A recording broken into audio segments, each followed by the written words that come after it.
Hey, what's up everyone? This is Dan the Movie Man with another big show for you today.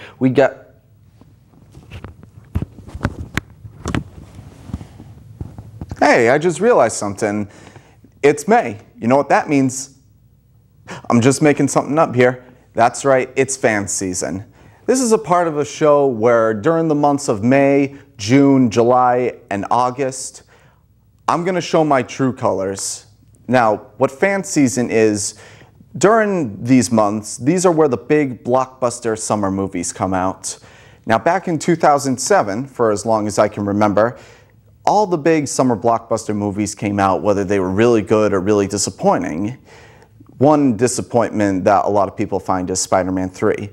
But there was one movie that came out that year that everyone talked about. It was overrated. People went to go see it again and it made millions of dollars. And that movie was Transformers. In 2008, it happened again. First off, Iron Man came out, and we thought that was going to be the huge blockbuster summer of the year. But no, that went to one of the greatest movies of all time, The Dark Knight. In 2009, now, this was sort of mixed up a little because in the beginning we got X-Men Origins Wolverine, which was a little bit of a disappointment for most people. But then Star Trek made up for it, and that was actually really good, way better than my expectations. But a lot of people didn't talk about it, and I felt like it was underrated. And in the months of June and August, those are where most of the mediocre ones come out, where a lot of people don't talk about. But that all changed in June, where they came out with The Hangover. And in August, that's where most movies flop. In 2009, the first week was G.I. Joe, but I'm not even going to get started with that. A week later, District 9 came out, and that was a really, really well-made movie. But all that changed when a great movie came out around that time, and that was Inglourious Basterds. And the last movie that came out last year in 2010, where everyone talked about, that was even nominated for Best Picture, was Inception. So what do you think it will be this year? Maybe it'll be Thor, or X-Men, or Transformers. Where was I? Oh yeah, reviewing movies today. Yeah, we got Thor, Bridesmaids, Pirates of the Carribean on Stranger Tides, and The Hangover Part 2. Later in my show, I'll get to the result from the question I asked you guys last month, and then get to the new questions today. Now, before I start my review, let me tell you the rules on what's going to happen with this portion. Number one, I'm going to be wearing Marvel t-shirts or Transformers or DC Comics t-shirts during this portion. Two, like I said before, I'm going to show my true colors and really, really get into these movies. Three, when it comes to a 3D movie, I'm going to be bringing these with me. And number four, the big one, I'm going to be going into deep, deep spoilers. So, like Thor, I'm going to give that huge spoilers from beginning to end. So if you don't want to know what happens, I highly recommend that you mute your TV or just mute your TV or your computer until I give it the star rating. So with that said, let's start off with Thor, starring Chris Hemsworth, Natalie Portman, Kat Dennings, Stellan Skarsgård, Tom Hiddleston, Idris Elba, and Anthony Hopkins. Now this is based off the Marvel character, the God of Thunder himself, Thor, played by Chris Hemsworth. Thor is a member of the Avengers in the later future, but right now he is the God of Thunder, like I said. How he becomes worthy enough is, his powers are that he gets his powers from his hammer, Mjolnir, that is given to him by the king of Asgard, his father, Odin, played by Anthony Hopkins. There's also his brother, Loki, who's played by Tom Hiddleston. And they're all of a sudden ambushed because the Asgardians, where Thor is from, he's from a world called Asgard, which is where all the gods live. They are against a war against a different race called the Frost Giants, and they invade Odin's temple, and Thor can't stand it anymore, so he recruits Loki, the goddess Sif, and the Warriors 3. I hope that's what it's called. To be honest with you, I never got into the Thor comics, so I apologize if I made any mistakes. If I did, just leave a comment at the end of the video or just come talk to me. Anyway, they go to the Frost Giant lair, which is probably the best scene in the whole movie, where Thor and the other gods take them on. And Odin finds out about it, and he gets real pissed at Thor because of his arrogance, because he believes Thor started a war that he's been trying to keep peace for centuries. And as a punishment, Odin takes away his hammer and his powers and sends him to live on Earth with all the humans. And he throws the hammer conveniently in the same place where he does, just miles away. All of a sudden, Thor comes across 3 scientists: Jane Foster, played by Natalie Portman, Darcy, played by Kat Dennings, and Eric Selvig, played by Stellan Skarsgård. They take him in, they discover who he is, and he learns the ways of how humans live together in life. And later, Thor finds his hammer, but he's come across by S.H.I.E.L.D., which he also comes across Clark Gregg as Agent Coulson, who you may remember from the Iron Man movies. And later on, he realizes, you know, he found the hammer, but he can't lift it from the ground because he's not worthy enough. He got to get his act together before he can become the God of Thunder once again. In the meantime, in Asgard, Loki finds out that he was adopted, and he becomes mad at Odin, while Odin goes into this sleep that he sleeps for about a week, which brings more peace to Asgard. And while that's happening, Loki then becomes king of Asgard and starts empowering over the place, and he starts to become more sinister throughout the film. Thor later finds out about it by his companions, while Loki sends out the Destroyer, which kind of looks like an oversized version of Gort from The Day the Earth Stood Still. And he takes him on, Odin realizes that, you know, he's worthy enough, he gets his hammer back, and he has the final battle between Loki. Oh, there's also one character I forgot to mention, which is Idris Elba as Heimdall. Now, Heimdall is the guardian of the Bifrost, and what the Bifrost is it's this dimension portal which allows anyone, like especially in Asgard and the Frost Giant Temple, to go in 9 different realms, which there's Asgard, the Frost Giant Temple, like I said, and then there's Midgard, which is Earth in the Asgardians' language. And Thor saves the day, but I'm going to get to the very end of the credits as soon as I review this. So here I go, my review on Thor. I thought that this was a very entertaining movie. I mean, I liked it.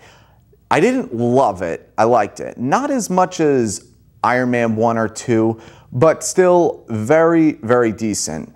They got the right guy to play Thor, Chris Hemsworth. Now, for those of you that don't know who he is, he played Captain Kirk's daddy in the J.J. Abrams reboot of Star Trek, which he was only in the beginning. And that's why I believe a lot of people don't know of his existence. Now, let me talk to you about the 3D about this first. The 3D is kind of half and half. By the way, I'm going to be wearing these for every 3D movie I go see, especially if it is in 3D or if I see it in 3D. The only good scenes that are, the only good 3D scenes in Thor are the shots of Asgard, but all the scenes on Earth, it would kind of seem like you'd have to take your glasses off for that part, but it was converged.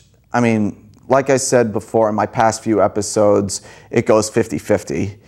If it was filmed in 3D, I'd probably, give a better opinion on it. The actors in it, yeah. Chris Hemsworth as Thor, I didn't see Chris Hemsworth, I saw Thor. That's how good he was. Anthony Hopkins as Odin was perfect casting, and Natalie Portman did an okay job, but probably for me, I thought the two actors that stole the show were Chris Hemsworth as Thor and Tom Hiddleston as Loki. I really saw him get into that. And let me talk to you about the main problems I had with this movie before I continue. Number one, I really didn't feel like there was enough character development. In the Iron Man movies and the Incredible Hulk, there was, you really, how do I put this? They went through the whole movie going through the character's backstory and, what they're like. With the Hulk,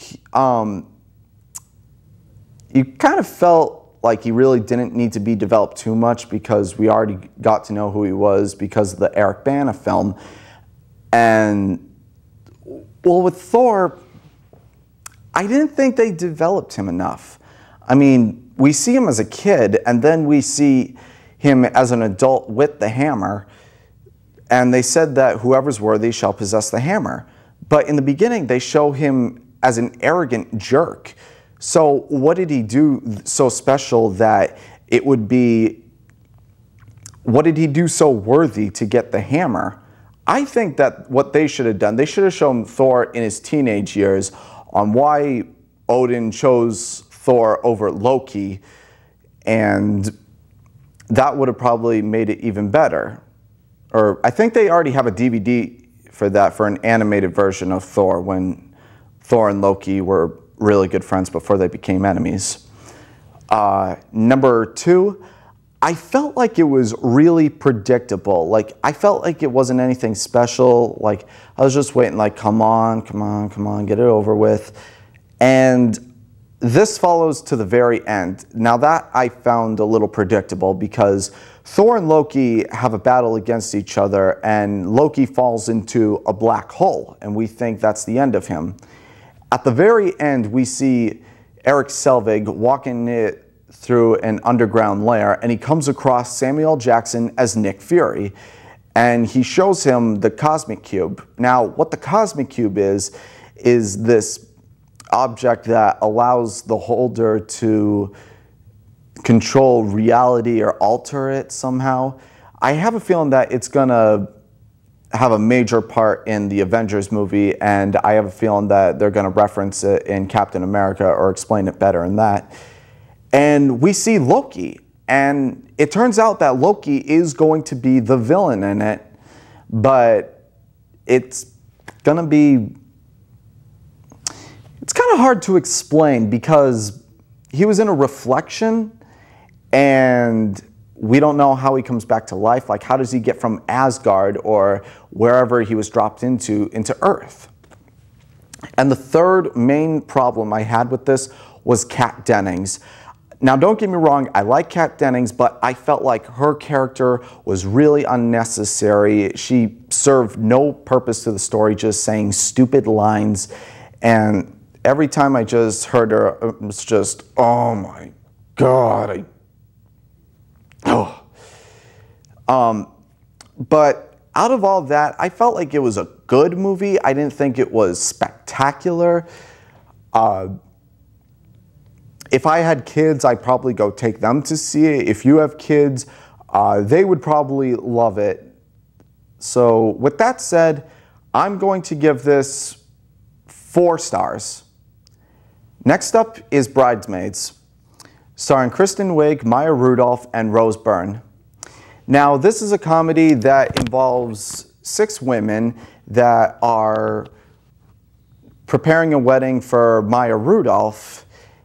And, Kristen Wiig is her best friend, and Rose Byrne is kind of her best friend, but she's trying to take over because she's like a little goody two-shoes. So it's pretty much their relationship together, but a lot of funny things happen along the way. So here's my review on this. This is actually really hilarious. It was not what I expected to be. I thought this was going to be another stupid chick flick, but no. I was basically laughing throughout the whole thing. A lot of people said, you know, before they saw it, they would think that this is a female version of The Hangover. And I could see that, like the raunchiness to it, but instead of going to a road trip, they stay in the same area.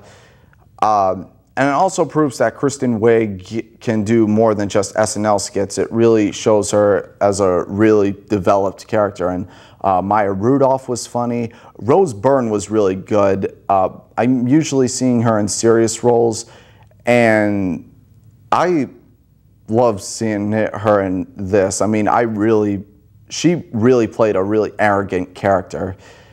I felt like I didn't explain the story a bit. Like, Kristen Wiig and Maya Rudolph are best friends, and Maya Rudolph's going to be getting married, and she invites, you know, all her friends to prepare for it.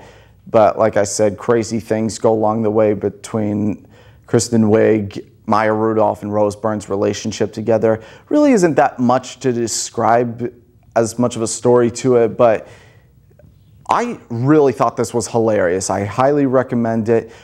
My big issue, it's a little tiny issue, is that I felt like it was a little over long. Like, it was about 2 hours long. Now, again, I don't have a problem with 2-hour movies, but when it comes to a comedy like this, I really wish it could have been like either 10 or even 15 minutes shorter. If it was, I would probably most likely give this 5 stars, but with that, I'm probably going to give this 4.5 out of 5 stars. I mean, it's still really funny, but that's just I don't know, I think I'm just nitpicking here.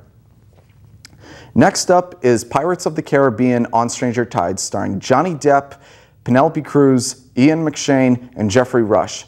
Now, this is the 4th installment of the Pirates of the Caribbean series, where Captain Jack Sparrow is in London, and he is on a journey to find the Fountain of Youth. And he's trying to recruit a crew, and he bumps into his old love interest, ex-girlfriend, which is the love interest, which is played by Penelope Cruz. And I gotta say, Penelope Cruz's character is probably what Keira Knightley's character should have been like, because she was a lot of fun to watch. And it turns out that she is the daughter of Blackbeard, and they get a crew together, and Jack Sparrow is forced by Blackbeard to find the Fountain of Youth for him because he has a compass that will lead to it, which also Barbossa, played by Jeffrey Rush, is also on his journey to find the Fountain of Youth with his crew. And it all leads up to a climatic hit scene where, well, first off, they have to find a mermaid where, now these aren't like little pretty mermaids, like, oh, down under the sea. No, these are like vicious vampire mermaids. And I mean, wow, like that was probably the best scene I saw in there. And when you see the Fountain of Youth, it's not really what you would expect it to be. But anyway, here's my review on this. It's not as good as the first one, but I liked it better than At World's End. I went to go see this for my birthday and saw it in 3D. And I gotta say that this was actually shot with 3D cameras. They didn't converge it, but they actually did film this in 3D. And this looked a lot better. I mean, the cinematography was great. Things actually did reach out. The acting was pretty good. Johnny Depp was great. Jeffrey Rush was great. Penelope Cruz was great. Ian McShane, I felt like he was okay. I mean, he wasn't the best villain I've ever seen portrayed, but then again, he's not the worst. A lot of people said that his was really uninteresting. He becomes uninteresting the more you see him, but there's one scene where Jack Sparrow is raiding the ship, and after when he goes, "The ship is ours," the doors behind him fly open, and we see the big reveal of Blackbeard. And, you know, how he came out was really cool. You know, he's got the suit, he's, you know, drinking the rum, and for some reason he has telekinetic powers, which let him control the ship where everyone's running away, and he's tying all the crew up. Like I said before, now the mermaids, that was probably the best scene of the whole movie. That was really well done.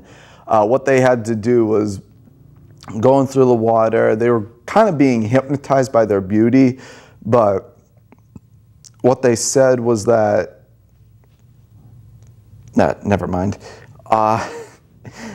One issue I had with this movie, which I think a lot of people can agree with me on, is that there was a really pointless love story between this guy that they had captured and one of the mermaids. That how they get to the Fountain of Youth, they need the mermaid's tear.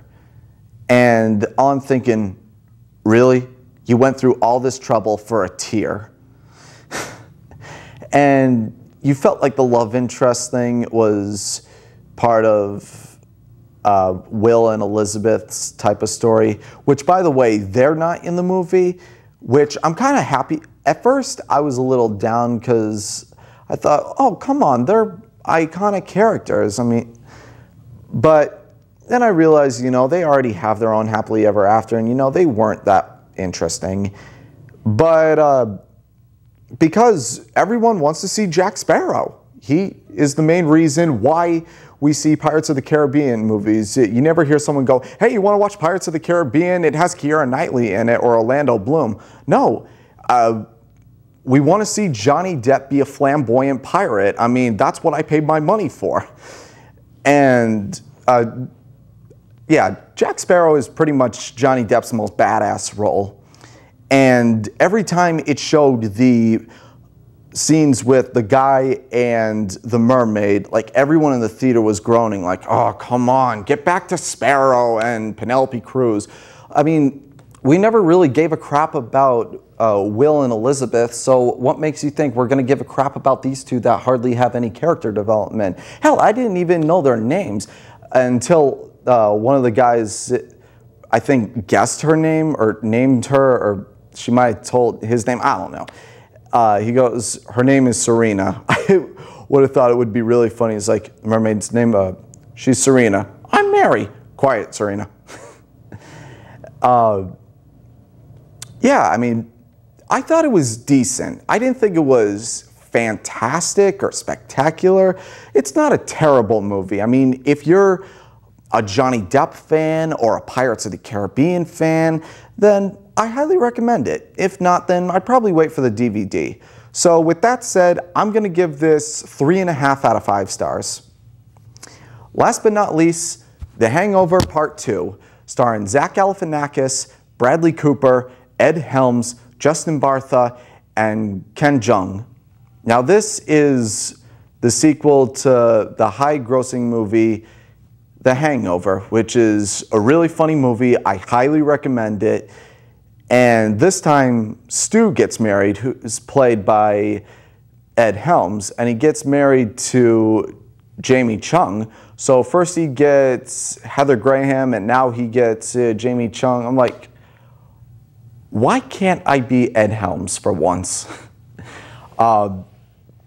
Yeah, so they go to Thailand for the wedding, and yeah, you guessed it. They party too hard, and now they're all hungover. Instead of Stu losing his tooth again, he gets the Mike Tyson tattoo to his face. And Zach Galifianakis, Alan, he gets his head shaved. and Bradley Cooper, nothing happens to him. Instead of a tiger, they find a little monkey with a denim Rolling Stones vest. Mr. Chow is back, and he seems more of an ally than an enemy in this. And they're stuck in Bangkok, and they're trying to figure out what happened, and they're trying to get back to Stu's wedding. So here's my review on this. Where do I begin? This is what it's mostly come down to. If you like the first movie, chances are you're going to like the second one. Now, don't get me wrong, it's hilarious. I was laughing out loud a bunch of times. My biggest issue is that it's exactly the same thing as the first one. And I don't mean comedy-wise, I mean from the very beginning to the very end. I mean, in the beginning of the first one, it started off with people preparing a wedding, and Phil, played by Bradley Cooper, is calling Doug's wife, Doug, who is played by Justin Bartha, just saying, oh, we effed up, or yeah, it happened again. That happens in the beginning. And then at the end, where near the credits, they would show these photos from the night that they partied, which are kind of, I think, funnier than what the actual movie is. Like, you know how they always show them about to drink and then it shows the night after? I think it would be a little cooler. Like, I keep hearing that they're going to be making a third one, and they should improve on either two things. One, if you're going to make a third, show them actually partying, because that seemed like it was really funny at the time. And they kept to the same thing. It was Bradley Cooper, Zach Galifianakis, and Ed Helms all traveling together looking for one person. Now, they don't lose Doug. They lose Stu's fiance's little brother. And they're all trying to look for him. I think it would be more interesting if, well, see, they lost Doug. Mostly the reason, yes, he's getting married, but probably, from my own opinion, is that he was probably the least funniest character in the group. I think they should have at least lost Stu or Phil and kept Doug in the group. Now, that would be cool if they had Doug, Phil, and Alan, or Doug, Stu, and Alan all trying to look. Like, if I was the director, I'd think, let's see, who is the second least funniest character of the group? Bradley Cooper, we gotta lose you. I mean, Bradley Cooper, in the first one, he was probably, more the pretty boy of the group, which, yeah.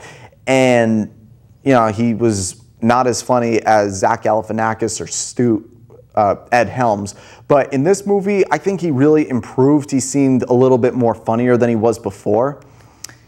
And two cameos that I thought were hilarious. One was Paul Giamatti, and I was really psyched to see him. And Mike Tyson is back. Now, yeah, I said I wasn't going to give spoilers, but, I love you guys, so I'm not going to say what scene it is so that you guys can go see it. One cameo that was supposed to be in it, here's what happened. There's a scene where Phil, Stu, and Alan go into a tattoo parlor because of Stu's tattoo, and they're trying to figure out what happened. Now, the tattoo designer was supposed to be played by Mel Gibson, but because he was being too sexist and homophobic, everyone, especially Zach Galifianakis, booted him off the set. And then he was going to be replaced by Liam Neeson. Now, I haven't seen Liam Neeson do any comedy work, but I was really interested in seeing him do that. But Todd Phillips, the director, was going to be doing reshoots, but unfortunately, Liam Neeson wasn't able to do them, so they replaced him with another actor, which I forgot his name. I should have done that. Yeah, it's pretty much exactly the same thing as the first one, but if you don't mind that, then you won't have any problem with this movie. So, but if you're going to make a third, just change it up. Don't do the first movie all over again, set somewhere else. I mean, where are they going to go next? Germany? That would be cool if they went to Germany. But with that said, I'm going to give this 4 out of 5 stars. Now time to get to the results. Last month I asked you guys, what is your favorite movie cameo of all time? And I usually do a top 5, but I only got 4, so here we go. Number 4 was Samuel L. Jackson in the end of Iron Man. 3 was Dave Matthews in I Now Pronounce You Chuck and Larry. Number 2 was Arnold Schwarzenegger in The Expendables. And your number 1 favorite cameo of all time is Bill Murray in Zombieland. Now, time for the new questions. Now that I've reviewed Bridesmaids, which also stars John Hamm, I should have mentioned that, and he plays Kristen Wiig's boyfriend or somewhat boyfriend, a guy that she sees, and he's kind of a jerk in it, but he's also pretty funny. And I've seen him do his work before on Saturday Night Live, which he did scenes with Kristen Wiig, and I think that's why they probably chose him. So my question is, what do you like seeing John Hamm better as? Do you like to see him as a comedic actor, or do you like to see him as a serious actor?